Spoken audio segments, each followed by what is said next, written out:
What's going on, everybody? Jolt here from the Token Minorities, and I'm here with NPL Season 6, Week 2 against Mr. Murk and his San Francisco Regigiants. If you are not familiar with him, I highly recommend you go check him out. He is a solid player in the format, one of the best out there, and you'll definitely enjoy his content because I know I do, and I highly recommend you give him a look. Now, before we jump into this matchup, I do want to wish you all a Happy New Year, as 2017 is finally here, and that's a mouthful. I don't think we haven't had a year in my lifetime, I don't think, that's had so many syllables, as I was born in 1993, 2017, I think it's about the same. Anyways, that's beside the point, but yeah, it's a mouthful of a year, and we're going to try to make it a good one here with the Toronto Star Raptors franchise, as we're still going for that first title, and we're going to try to make it happen this season in the NPL. Now, let's go ahead and jump into this matchup, as this is a very volatile matchup. It's going to be a tough one to prepare for, because every single Mon on his team really has the potential to come this week, as does every single Mon on my team, so it's going to be pretty nuts. But his team is Jirachi, Megaladios, Sylveon, Terrakion, Crocodile, Roserade, Suicune, Jolteon, sorry, not Suicune, he has Mantine, Jolteon, Licky Licky, Swellow, Mismagius, and Torkoal. So his team has a lot of threats, and his defensive typing is really annoying for me to deal with, as my best offensive threats to his team are probably things like my Metagross, definitely things like my Metagross, somewhat my Mega Lopunny. I say somewhat because while he doesn't have quote-unquote perfect switch-ins to Mega Lopunny, he is capable of building with this team such that he doesn't have to worry about it at all. So that definitely helps his case against Mega Lopunny quite a bit. And I know he was saying throughout the week that Mega Lopunny is such an amazing matchup against this team. I kind of disagree, as he does have a lot to deal with it.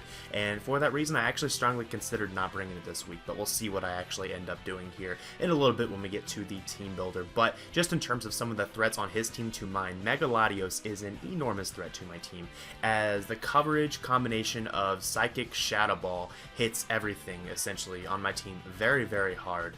And the only exception to that, I believe, is Mandibuzz, and he can easily just run Thunderbolt with Roost or Calm Mind and be an enormous threat to my team with that. So Megaladios is a huge threat, and I really don't have a lot to deal with it defensively, so I'm going to try to beat it offensively, or at least with Pokemon that can take any one hit from it and prevent it from getting any setup opportunities. So that's kind of the idea for handling that. That's easily the biggest threat, but Crocodile is also a big threat for my team, as I do have 3 Pokemon that are relatively easily pursuit trapped, and none of them deal with him super well offensively either. I believe those 3 Pokemon being Metagross, the Doublade, and the Latias, none of them can OHKO bulky Crocodile unless I have a lot of special attack investment on Latias, and even so, he can easily just run a Scarf Crocodile and take me out. So Crocodile is kind of a threat for sure. It also kind of stops Doublade in its tracks from being the threat that I really know Doublade can be, as Doublade defensively is pretty solid against him, especially for things like his Terrakion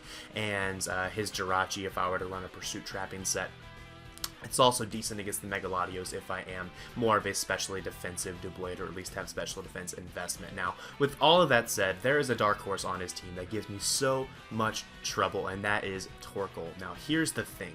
He has so many Mons at the top of his roster that can easily come against me, and quite honestly can do very well against me. Most notably, Megaladios, as I already mentioned. Jirachi is good enough to come in every single matchup, and I fully expect it will come here. And then just finishing off that Fairy Dragon Steel core with his Sylveon, I feel like that core is coming, because that core is the core that his draft is built around, so I'm pretty convinced that'll come. That said, I also am pretty strongly expecting him to bring the Sylveon, because otherwise I could bring the likes of a Mono Dragon Pulse Latias and just beat him with a Sub-Calm Mind set.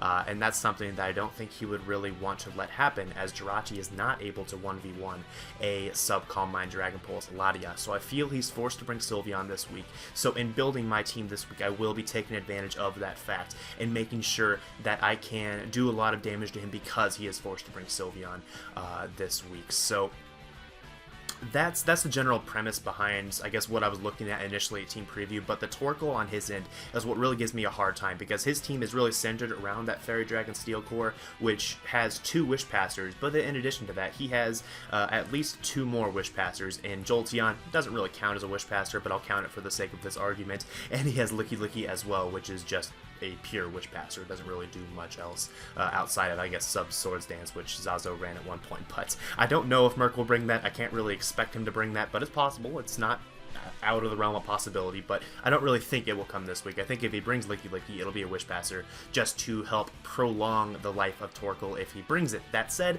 because he has so many mons at the top of his roster that are really good against me, I'm not sure if Torkoal will come. In fact, I don't think it will, because he can deal with me so well with his more versatile mons, I guess is the best way to put it. But we'll just kind of see what happens on that, because Torkoal is good against me. It's definitely good. It walls Azumarill because of Drought. It's able to switch in well against Doublade. It kind of takes hits well from non-attack boosted Metagross. I believe it actually might avoid the 2-hit KO from Earthquake from Metagross if I'm not holding some sort of attack boosting item, which is pretty insane. Torkoal is really fat, and it's also really good against Talonflame if he runs something like Stone Edge or Rock Slide. So that's kind of the general thought at team preview. Terrakions also a pretty big threat. Roserade is an enormous threat offensively. Yeah, that's something I want to talk about for sure, as Roserade is able to deal with all of my defensive mons very, very well, to the point where it can nearly OHKO all of them. And that makes my building really tricky, because that means I can't run certain things that otherwise would be really good against him. For example, Gastrodon is actually pretty darn good against him if he didn't have Roserade to come in, take advantage of Gastrodon, and do a bunch of damage to whatever my next switch in would be. On the same token, Azumarill, very, very good against him, except he has the likes of Roserade to counter that, or I guess to check that per se. It's not really switching into Banded Play Roughs, but it can definitely come in and check Azumarill at any point in time and threaten me out with a Leaf Storm, Giga Drain, Sludge Bomb, something to do a lot of damage to my team, and that's not a good time. So the matchup is volatile, like I said before. I do kind of feel like it leans in his favor because of the fact that he probably is capable of bringing 6 mons that can deal with any of my 11, while I'm kind of stuck with this feeling that's really, really bad, that I don't think I can prepare for all 12 adequately. And with that in mind, I have to pick and choose. I feel like I'm forced to pick and choose which Pokemon he's going to bring this week. And if I get him right, then I'll be in a great position to win. If I get him wrong, I'll be in a horrible position. And I'll have to play essentially really, really well to be able to pull this off. So it's tricky. The matchup is volatile, but we'll just kind of see what happens on that. So let's just hop on over to the team builder. As you can see, I do decide to bring the Mega Lopunny, even though I was kind of thinking I maybe shouldn't do it, because he does have a lot of ways to deal with it, such as Rocky Helmets, such as just fat stuff like Jirachi, which avoids a 2-hit KO, Sylveon, which avoids a 2-hit KO from Jolly Mega Lopunny, which I am forced to run this week because he has a Jolteon. And let's see, I said Jirachi, Sylveon, and Torkoal, of course, can avoid the 2-hit KO, as well as just having a lot of Wish Protect users, which makes High Jump Kick a little bit less viable this week. But we're real out here. We're bringing High Jump Kick anyways, and we're going to, of course, combine that with Return for the perfect coverage that Mega Lopunny is able to supply in any matchup. Now, on top of that, I am running Cosmic Power Baton Pass, as I felt that while there were several different coverage moves that I could theoretically run on Mega Lopunny this week, this was the most likely set to be effective against him, because 1, he definitely will not expect it, but 2, under the assumption that Sylveon is 100% coming because he needs it to prevent himself from losing to Subsea and Latias, this will be able to take advantage of that likely Sylveon switch-in, as defensive Sylveon is the initial switch-in to Mega Lopunny on his team. There's nothing else that should be the initial switch-in to Mega Lopunny on his team other than Sylveon if he brings it. So I'm expecting him to switch Sylveon hard into this every time, allow me to get up a free Cosmic Power Baton Pass into my Doublade, which will allow me to essentially put in a lot of work, as Doublade with the Cosmic Power and natural defense boost from the Eviolite is a very, very difficult Pokemon to take down, to the point where even Crocodile, which has dual stab that is super effective against Doublade, does not 2-hit KO Doublade or even get close. So Doublade is very, very scary behind the Eviolite and the Cosmic Power boost. So that's something that I'm trying to pull off and take advantage of that Sylveon, or I'm trying to think of other ways. I guess even if he brings the Jirachi, I could set up a Cosmic Power on the Jirachi switch-in and still go into the likes of my Doublade or maybe even Metagross and threaten him out that way. So that's the general idea with this set. I'm going to kind of go through this team builder a little bit more quickly than usual, because the battle is very, very very long, record-breaking long, and I'll talk more about that as we get there. So next up is the Metagross. This set is the most likely win condition this week if he brings more of a fat team, because it's a Rock Polish set. So after a Rock Polish, I'll be able to outspeed anything, and with a Life Orb, I can actually 2-hit KO his entire roster. So that's pretty useful for sure. After just a little bit of prior damage on everything, which I feel like I should be able to get with the other mons on my team, this thing can certainly clean him up, and it's easily able to set up on the likes of the Sylveon, as well as if I have the Cosmic Power boost, his Jirachi, his Latios, and etc. So this thing is really, really good against him, especially if he brings a fatter team, as if he brings a fatter team, I might not even have to click Rock Slide or Rock Polish potentially. I probably still will to be effective, but even so, that's an option to think about. But yeah, overall, this is really, really good against him. But if he brings more of a fast team, I guess, Mega Lopunny becomes a lot better against him, because I do have the very high speed tier, and I have the proper switch into his most likely Scarfers this game. So between Mega Lopunny and Metagross, I feel like I can deal with him pretty well offensively. The issue being both are physical attackers, so if the Torkoal comes, that's kind of an issue for sure. But I'm operating under the assumption that Torkoal will not come, because he has so many better Pokemon against me, in my opinion. So next up is the Doublade. Now this set is designed to lure out the Crocodile, because Crocodile could easily be a Pursuit Trapper to deal with my Metagross. And yeah, so essentially, I think I've already talked about this more or less, but if I'm able to Cosmic Pass into this, I'll probably get a kill with Doublade, and that kill will likely be against the Crocodile, because he'll feel forced to switch into Crocodile to knock off my Eviolite, so that he can beat my Doublade with his special attackers, because with the Eviolite and the +1 in special defense from the Cosmic Power, he cannot take me out with a physical attacker. He simply cannot without being set up on and destroyed. So he has to be able to kill me with the special attacker without losing too many mons in the process, meaning that he will need to knock me off, meaning that the Crocodile will likely be the recipient of my Secret Sword, and I'll be able to take that out, giving Metagross a much easier time sweeping without the fear of being Pursuit Trapped. So that's the idea behind bringing the double Steel Core. Again, having these three Pokemon leaves me very weak to the Torkoal, and that does come into play. I'm just going to say right now that comes into play, and I'll talk about that whenever we get to the game, but this leaves me weak to Torkoal. I'm going to have to play very well against Torkoal, because I'm not bringing my Nidoking this week, and I'm not bringing Nidoking because its speed tier does not cut it against him.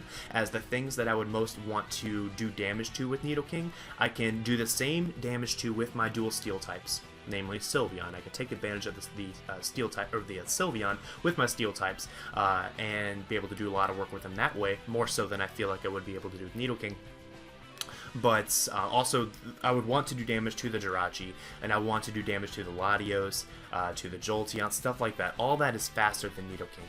And while Jolteon, probably a bad example of this, is not able to OHKO me with anything, the Jirachi and the Latios are, and they're actually able to apply a lot of pressure against my team, and that's not something I really want to deal with. So that's why I felt like I could not bring Nidoking this week. And unfortunately, that means I can't have Stealth Rocks either, because of how important Metagross's full moveset is. So no Rocks this week kind of sucks. No Nidoking also kind of sucks, because that is an electric immunity.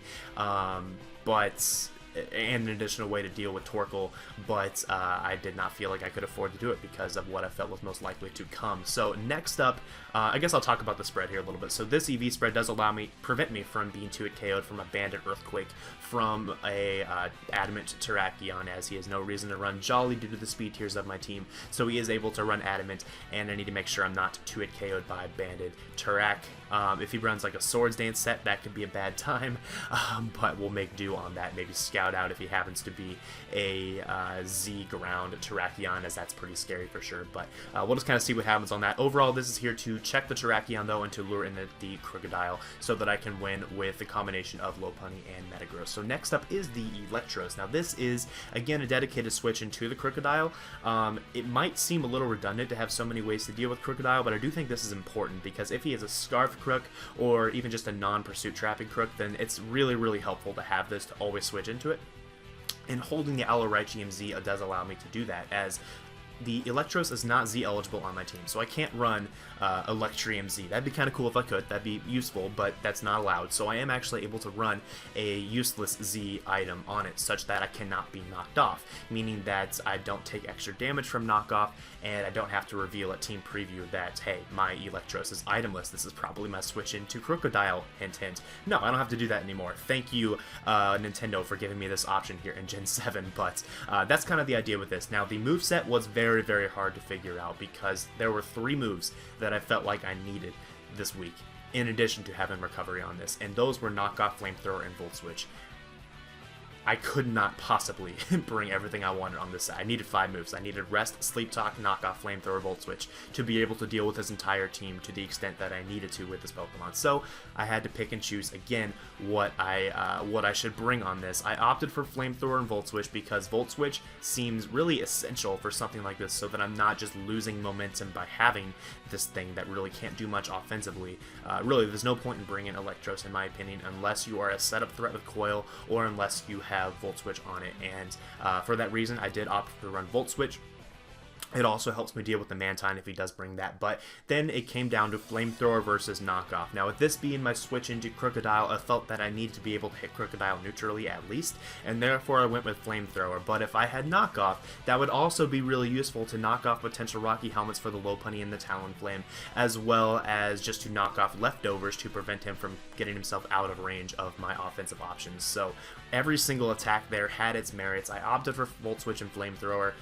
We'll just kind of see how that plays out here in the battle, but it does have an impact, I can say that much. So next up is the Talonflame. This was a set that I kind of threw together here at the last minute. Thanks to Top Tier Boy for the idea on this, as this set really is pretty darn good against his Wish Passing core, outside of the Licky Licky, as that does have Oblivious. I actually learned that in the middle of the battle, whoops, but it does have Oblivious, so it can't be taunted, but even so, this set's pretty good against him, especially if he brings something along the lines of a Scarf Terrakion, as if he does decide to lock his Scarf Terrak into close combat after the blade goes down, I can burn it with Flame Body, as well as generally wall his specially offensive threats with this set, as the Latios probably will run something more like Psychic, Shadow Ball, Thunderbolt like I was expecting, or like I mentioned before, and his Jirachi likely won't be able to deal with this. There's no way he's running Ancient Power on Jirachi this week. I just don't expect it whatsoever. So this definitely can switch into Jirachi and burn it, which can be pretty convenient to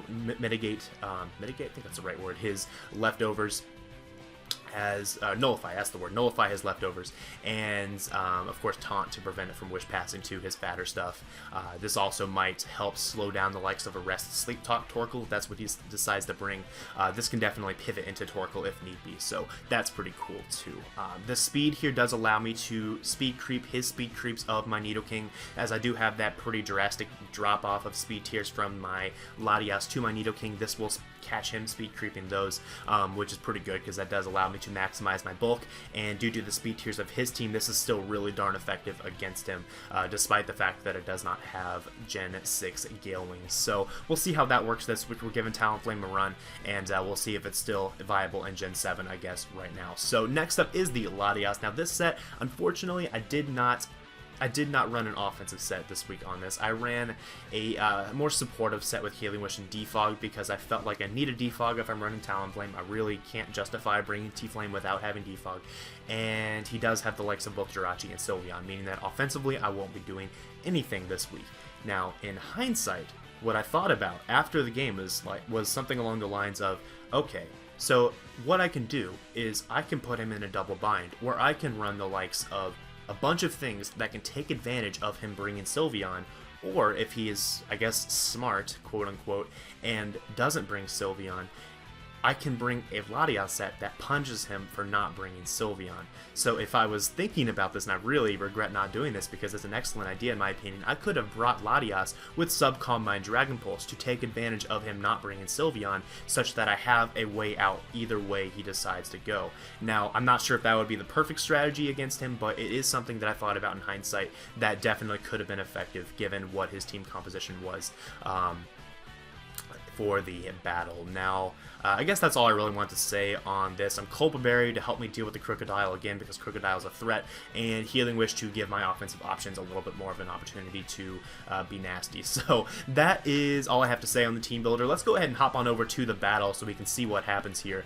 As you can see, he brought the Crocodile, the Jirachi, Licky, the Torkoal, the Megalodios, and the Terrakion. So the freaking Torkoal is here, and we're going to have to deal with that somehow, as my team does not match up well against Torkoal, but it's not impossible for me to beat it. I just might have to bank on chokes, or just having to, quite honestly, outplay him at every single instance in the game to be able to deal with that Torkoal, and that's easier said than done against a player the caliber of Murk. So that's going to be a challenge for sure moving forward. But whenever the time where I thought about, wow, I really should have brought my sub Calm Mind Latias, was exactly at the point where I noticed, wait, he didn't bring Sylveon. Oh my gosh, I should have done this.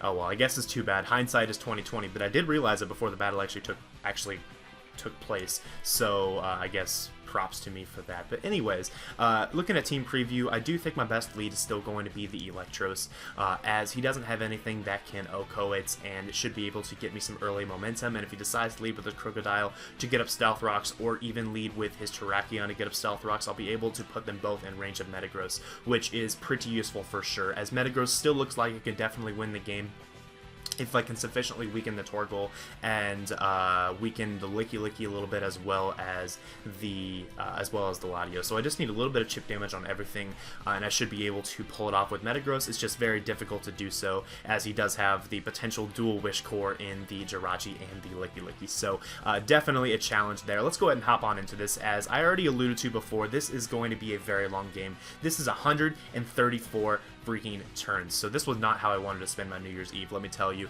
And that's what I was doing on New Year's Eve. I was playing Pokemon for 134 turns. Lovely. But what I'm going to do essentially is I'm going to talk about some of the early plays that were critical to the outcome and to the extension of this game into 134 turn snooze fest. And then I'm going to, I guess, speed through the middle portion of the battle that really isn't that substantial. It was very cyclical. He was just wish passing. I was just recovering with my fat stuff, as I do have recovery on 3 Mons, and the rest of my Mons were pretty bulky and not really able to break through him. So it gets pretty cyclical in the middle, and I guess I'll wrap it up at the end here. So stay with me. I'll try to make it as entertaining as possible, but it's 134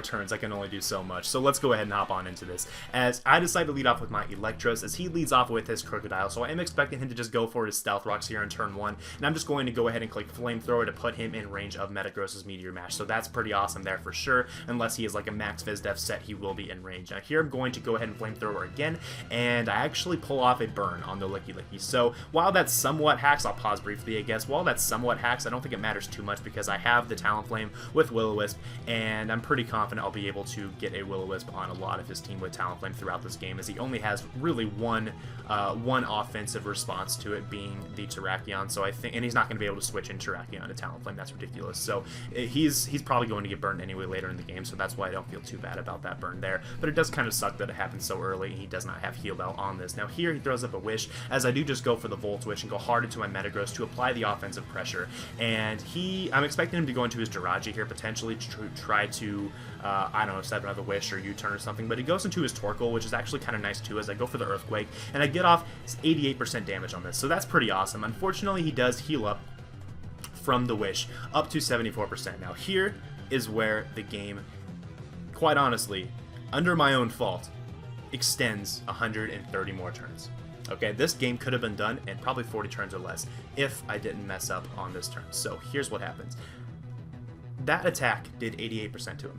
That tells me that he's probably approximately a max HP, max defense Torkoal, and it did 88%. So if I did not get a crit, I would do now approximately, let's see, I believe it's a minimum, yeah, it's a minimum of 56 to 57% with my Metagross on the following Earthquake. I could not take him out from this range, but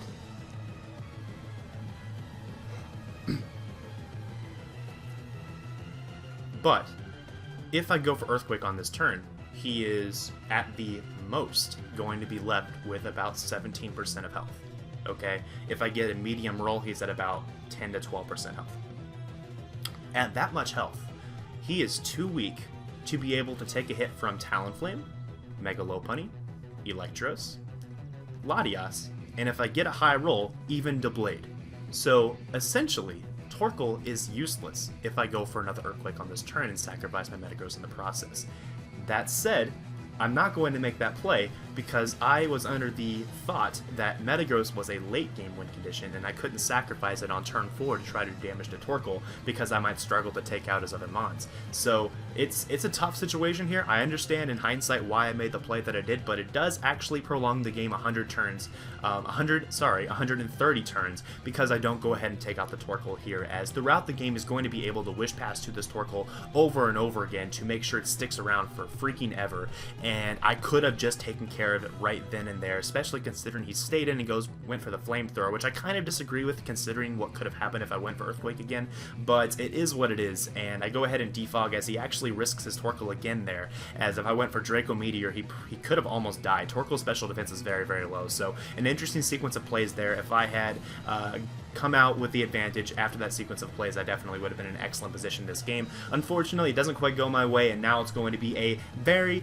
very, very long game, and I guess we'll just kind of see how that goes from there. So here I'm going to go into my Doublade against the Terrakion, as it is my safe switch. He pulls a nice double into his Torkoal to get a Toxic off on my incoming Latias, so definitely a nice play there on his part, as now my Latias is on a timer, despite the fact that I can switch out a lot, and I'll be forced to switch out a lot, and I have access to Roost, so I'll be able to get my health back here as it goes into his Licky Liggy. Now here I could easily fire off a Draco if I wanted to get more damage on this, but I'm expecting him to just throw up another Wish, so I'm going to make the offensive switch into my Lopunny, knowing that if he has Thunder Wave or Body Slam, I cannot be paralyzed with Limber up, so it's not a risky switch whatsoever, as now I'm going to go ahead and fire off a Baton Pass, as I'm expecting him to either go into his Jirachi or into his Torkoal, neither of which I'd be able to 2-hit KO, especially with a Wish up in the air, so I felt it was my best play. Now here I'm going to take this as an opportunity to scout his moveset a little bit to see if he has Stone Edge or Rock Slide or just Toxic to deal with Talonflame, as if he only has Toxic, then I should be able to actually beat it 1v1 with Taunt, as he won't be able to take me out with anything. So unfortunately he does have, and I'll pause here too, unfortunately he does have Rock Slide, so Talonflame is not going to be able to be an offensive response to this. Quote-unquote offensive. I guess it's not really offensive if I'm just going to taunt it, but regardless, you know what I mean. And unfortunately, Talonflame can't quite fulfill that role. Now here, I kind of panic a little bit because I'm thinking, okay, how am I going to beat this? I don't know how I'm going to beat this Torkoal. This looks really complicated. How do I beat this? So I make, I guess, a misplay here is what I would call it, as I decide to just straight up attack the Torkoal with my Metagross and go for the Earthquake, when actually in hindsight I should have waited again for him to try to Wish Pass to it, because then he'd be a little bit weaker and I'd be able to get him maybe down to about 30% or so instead of being at 42%. Now that said, being at 30% or so isn't ideal because that's still outside of range of Talonflame, that's still outside of range of Doublade, and I believe that's actually outside of range of Electros too, but that means it's in range of Mega Lopunny, making that much more of a threat. So kind of a misplay on my part to lose Metagross in this fashion. I definitely should have done it on turn 4, or I should have waited until he was trying to Wish Pass to this, but hindsight is 20/20, and we lose Metagross, meaning the game is definitely going to be very, very long. Now here I go into Mega Lopunny, knowing that he is weakened into range, and he's going to be forced to switch. He goes into his Jirachi, revealing that this is actually Rocky Helmet, and probably EV to make sure it does not die to 2 Jolly High Jump Kicks. So that kind of sucks. I do go for a second one, kind of praying for a crit or hoping I got a low roll against his spread, but that doesn't quite work for me, as now expecting him to protect, I'm just going to go ahead and fire off a Baton Pass, going into my Talonflame to threaten him out with a potential Brave Bird, or a potential Flare Blitz rather, as he does go ahead and switch into his Latios, as I get a good chunk of damage off on that, which is nice if he does not have recovery on this for sure. Now here, expecting him to not be able to OHKO me with anything, I can just go ahead and fire off a Will-O-Wisp, as I do outspeed this, meaning that he was trying to speed Creep Nidoking, meaning he's probably modest, so definitely good to know. The damage calc there does confirm that he is modest, so definitely important information to have in the back of my mind, as that is a threat to say the least. So here I can fire off a Roost, and I believe this is where I make a little bit of a misplay because I wasn't aware that Licky gets Oblivious, whoops, but it's not really that consequential, as all it means is he's going to be able to get a free turn here, which will allow him to Wish Pass into anything, but he's going to be able to do that anyways in my opinion,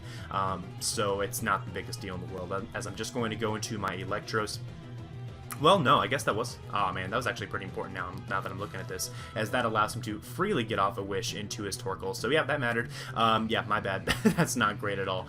But here, I just go into my Electros, letting it get toxic as I fire off a Flamethrower versus this thing to help chip it down a little bit. And I fire off a Volt Switch on the following turn to try to gain some momentum as I go into my Lopunny again. Now, here I'm expecting him to fire off a Protect, trying to catch me going for a high jump kick, so I am going to go ahead and Cosmic Power on this turn, as this might be an opening to try to do some damage with my Electros, as Electros is pretty darn effective against him at this stage in the game whenever I do have the sorry, I'm going to fire off a high jump kick first here, and I'm going to be able to take out the Crocodile after I pop its Chople Berry, but he can't really afford to switch into this again, so this will go down.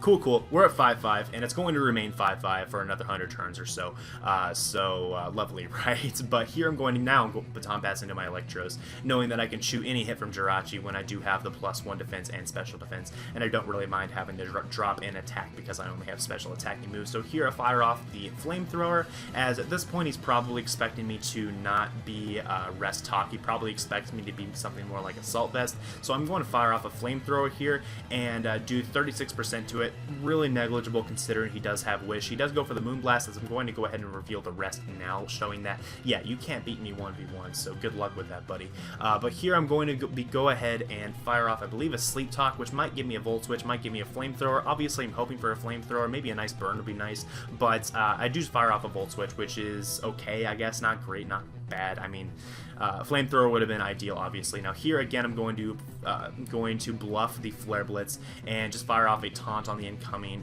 Torkoal, which doesn't help too much, as really at this point in the game, this is where it starts to become cyclical, as every time it goes into his Torkoal, I go into my Latias and recover or fire off a Draco Meteor. Every time it goes into his Licky, I go into my Talonflame or my Mega Lopunny, and every time he goes into his Mega Latios, I have the option of going into either my Talonflame or my Doublade, as none of them can be OHKO'd by anything, and I can immediately threaten offensively with both of them. So it does become very cyclical here.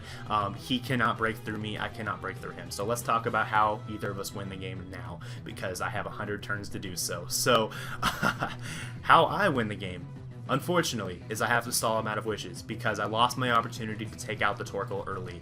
Okay, if I had taken out the Torkoal early or made it so weak that it wasn't able to take a hit from anything else on my team, this would be a completely different ball game, and I would have a very good chance of winning, with probably by now. I think the game would almost be over already if that were the case, because I did not take my opportunity. Now I have to stall him out of Wishes so that he can stop Wish passing to his Torkoal, so that I can finally take down the Torkoal. But I have to do that before he wins with Mega Latios, because Mega Latios beats me.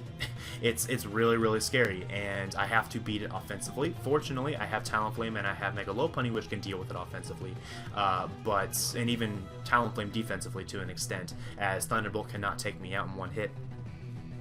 So it's really tricky. His way of winning is by getting a paralysis on my Talonflame with his Jirachi, as once he has done that, then he pretty much freely can win with his Latios, as Talonflame is the only thing really stopping him.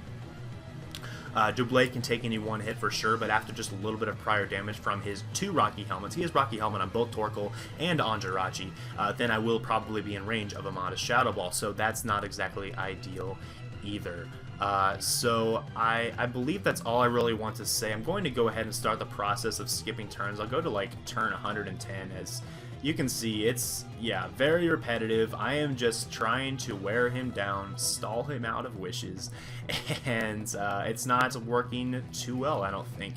At a certain point along the way, I'm actually forced to fire off a Healing Wish with my Latias, because I start getting weakened too far due to my not amazing switches into his Latios or to his Torkoal, actually, as because he has Rock Slide, Talonflame is not a switch into Torkoal, so I'm forced to switch into my Latias every single time, allowing him to get a free switch into his Wish Passers and heal up his Torkoal again. So it's really unfortunate.